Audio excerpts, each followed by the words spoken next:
your health matters. Kaya may advice si Dr. Joel Lopez tungkol sa inyong kalusugan at well-being.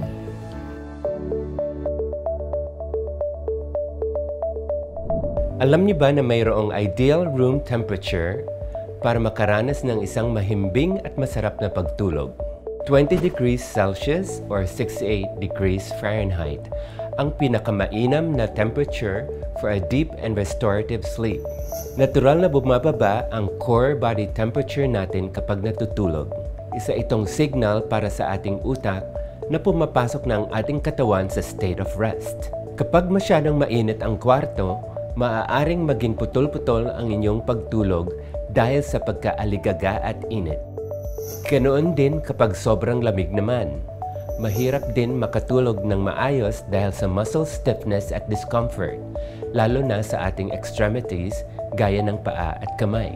Kaya naman tamang-tama lang ang 20 degrees Celsius. Hindi masyadong malamig, hindi rin masyadong mainit. Perfect temperature for that deep and restorative sleep.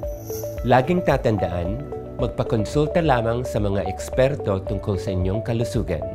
I'm Dr. Joel Lopez. Follow for more holistic health trivia dahil your health matters.